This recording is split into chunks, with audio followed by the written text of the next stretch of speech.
Hi, Parkway Manor. It's Wednesday, May 27th. Welcome back for some more of Toys Go Out by Doreen Cronin. I have bad news. You're not going to believe it. We're on chapter 6. It's also the last chapter in the book. Last time we read, Lumpy's dream was to be able to go to bed with the little girl and be on the high bed with the fluffy pillows. Well, he got his wish, except that he didn't like it. Turns out, when the girl and Stingray go up there for the night, Dad reads a few stories, he says goodnight, and then they go to sleep. Well, Lumpy's not used to going to bed at 8 o'clock. He's used to staying up very late. So he had a good idea. Remember, he was falling out of the bed, purposely jumping out of bed. But then, remember, the little girl tied a string to him. Anyway, he found out he's much happier not sleeping with the little girl. He's much happier playing in the middle of the night. Chapter 6. It is difficult to find the right birthday present. The little girl's birthday is in a week. She will be 7, and there are big plans. A party, a cake, a piñata. Friends are coming over. 7 is old, muses Plastic, as she and Stingray look out the window one day while the girl is at school. Will she be a grown-up soon? No, says Stingray. Well, how can you tell? You're not a grown-up until you're at least 8. Stingray taps the window pane with her flipper for emphasis. How old are you? Plastic wants to know. When you're 8, you can drive a car, Stingray explains, and you brush your teeth without being reminded, and you can read all the words in the dictionary no matter how long. You have lots of money to buy all the chocolate you want, and puffy dresses and cool soccer shoes, plus anything blue that strikes your fancy. But no, not when you're 7. How old are you? Asks Plastic again. That doesn't matter, says Stingray. What matters is how much stuff I know. People who know a lot of stuff don't need birthdays. I'm having a party for my toys, the little girl tells her 3 best friends, in the morning before the kids come over, with my tea set and a real cupcake. Everybody's invited. They begin whispering as soon as the girl leaves for school. Who's included in everybody? Lumpy wonders. Well, just everybody, says Plastic. Does it mean me? Of course. Does it mean the toy mice? I think so. What about the rocking horse? He can't sit at the table. Oh, Plastic rolls side to side a bit, not answering. Everybody is the 3 of us. The toy mice and the one-eared sheep, explains Stingray. That's who's invited. That's all, says Lumpy. Oh, I feel bad about the horse. Well, maybe the horse can come, says Stingray. We could have the party over here in this corner. What about Frank, wonders Lumpy. What about Tuk Tuk? No, Frank has to stay in the basement. Remember, Frank is the washing machine. Tuk Tuk probably wouldn't even want to come, says Plastic. It's not a towel kind of a thing. She likes to do stuff with the other towels. Well, I think she'd want to, says Lumpy. She's the little girl's towel. Now, if you invite one towel, you have to invite them all, Stingray explains. The girl has to keep the party down to a manageable size. What are you giving her? Frank asks Lumpy, one afternoon when the buffalo's having maple syrup washed out of him in the basement. Giving who? Asked Lumpy. The little girl. You should give the girl a present if you're going to her birthday party. Well, I don't think she expects one. You have to get her something, says Frank. It's manners. Lumpy's worried now. What can I get? Well, what does she love most? I don't know, cries Lumpy. Row, says the dryer, interrupting. Oh, she wishes she could go to the party too, explains Frank. We never go anywhere. He drains out his water tank and starts the spin cycle. It's the loneliest life. Says the dryer soothingly. True, says Frank. We at least have each other. As soon as he is clean and dry, Lumpy calls Plastic and Stingray for a meeting down at the windowsill. We have to give her a present, he announces. It's manners, you know, for birthday parties. Ooh, cries Stingray. I know. Let's give her an airplane. and a ball gown and a big screen, flat screen, giant jumbo television. Oh, and some gummy bears. She'll be so surprised. Great, says Plastic. Okay, so where do we get an airplane? I know where. Don't worry about that, says Stingray. How much money do we have? Plastic thinks for a moment. Well, we don't have any. Let's get the ball gown instead. Or do we need money for that too?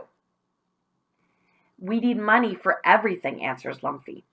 You're right, cries Plastic in distress. And even if we did have money, we can't get to the store because we're not 8 yet and we don't drive. What does she love most? Asks Lumpy. That's what we should get her. New plan, announces Stingray. We're finding a present in the house. Now, the night before the birthday, Stingray pretends to go to sleep with the little girl. But really, she flops down onto the shaggy rug and organizes a serious present hunt. Now, don't come back without a quality gift, she commands. Plastic is assigned to search the living room. It's mainly grown-up stuff, but she finds some books that look interesting. And a potted marigold. A marigold's a plant, in case you didn't know. She can't move them, though, without arms or legs. She bounces back upstairs and asks the toy mice to help her. They do, but they're quite crabby about it. They insist that their names go on the card if the books or the marigold get chosen to be the present. Lumpy is in charge of the basement. There's not a lot down there. He finds a can of creamed corn among the cardboard boxes and carries it upstairs in his mouth. His jaw feels stiff by the time he gets back to the bedroom. Stingray searches the closets. She almost gets squashed when a pile of sweaters falls on her head, and she bangs her flipper in a door. But she comes up with a blue t-shirt, a purse with snaps on it, and a hairbrush. When the items are piled in the center of the shaggy rug, the toys all together sit and think. The best present is what she would love the most, says Lumpy. Is there anything here that she'll love the most? Well, she likes blue, says Stingray. The blue t-shirt's good. I think it's you that likes blue, says Plastic. Everyone likes blue, says Stingray. It's the best color. But she already owns the shirt, says Plastic. It's her shirt. She wore it yesterday. Well, she owns the books too, points out Lumpy, and the purse, and the marigold. And the hairbrush and the corn. Oh, moans Plastic. This is terrible, cries Stingray. Why didn't I think of this? She's going to be angry. She's going to cry because she's getting no present. And she'll throw the pillows at us and call us names and never invite us to any of her parties again. All because we couldn't find what she would love most. Or even a second-rate present for her birthday. Well, I don't know about that, says Plastic. Why not? Because we're her best friends. She took us to show and tell. So she wouldn't throw pillows at her best friends. Well, if we're her best friends, says Lumpy sadly, we should know what she would love the most. You're right, says Plastic, we should. But Plastic doesn't know, and Stingray doesn't know either. They sit there in silence for 7 minutes and 22 seconds. Then in a flash, Lumpy thinks he knows. His idea is such a good one that he waggles his tail stump with excitement and claps his buffalo forefeet together before scampering off in search of wrapping paper. On the morning of her birthday, the little girl wakes up to find 2 funny-shaped packages and 1 perfectly round package sitting on the windowsill of her room.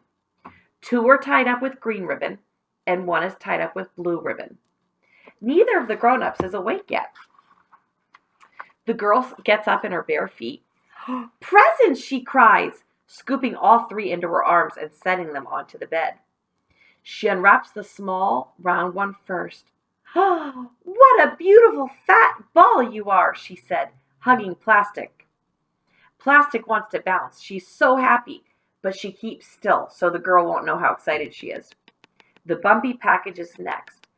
Oh, it's you, you sweetie, sweetie buffalo, cries the girl, as Lumpy comes out of the tissue paper. Lumpy doesn't mind the sweetie thing, even though he's tough, because he gets several extra kisses. Finally, the little girl unwraps the flat package. You even used blue ribbon, she laughs, squeezing Stingray really hard. My favorite. I told you so, whispers Stingray from her position on the girl's lap. It's just the best color. The birthday party is a great success.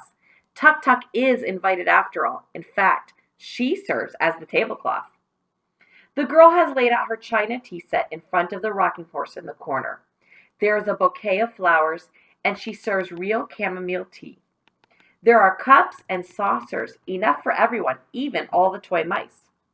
In front of the girl is a special cupcake, decorated with white frosting and a blue rose. She cuts it with a butter knife.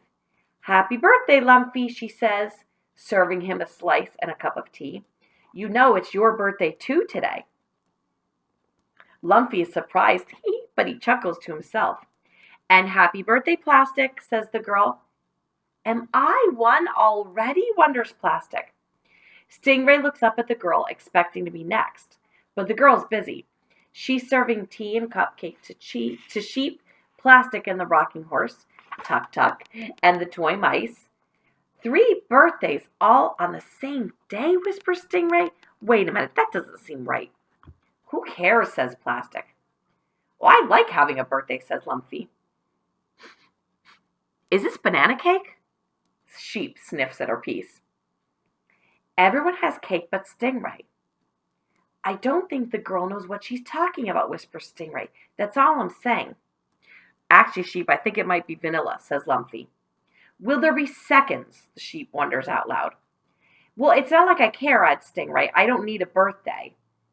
And now, announces the little girl, a very special happy birthday to my extra best friend Stingray. She cuts off the piece of cupcake with the blue frosting rose on it and puts it on Stingray's plate. Lumpy, I got you when I turned 5, then you, Plastic, when I turned 6, but I've had Stingray since I turned 4.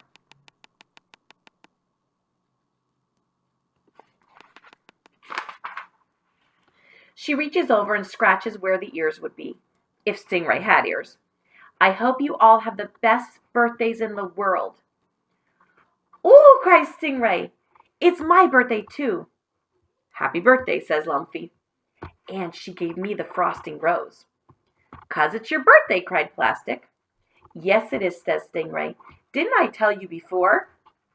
Late that night, when Stingray and the little girl are supposedly asleep in the big high bed, Plastic and Lumpy hear a song coming from up there. Stingray diddle-I-o, birthday diddle-I-ee. Who's got a birthday? Stingray, Stingray, diddle-I, diddle-ee. That means me. Now, if Lumpy stands on tiptoe, he can see Stingray's flippers kind of waving around in a dance up there.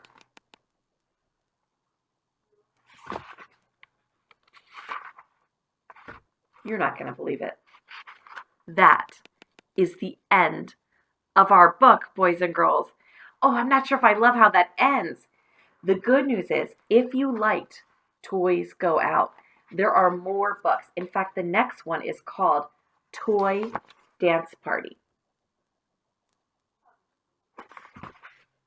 I hope you enjoyed that book, everyone. I know I did. Stay tuned tomorrow. We'll start yet another book and get as far as we can before the end of the school year. Time is flying by. I can't believe it. Have a fantastic Wednesday, Parkway Manor. I will see you tomorrow. Bye-bye.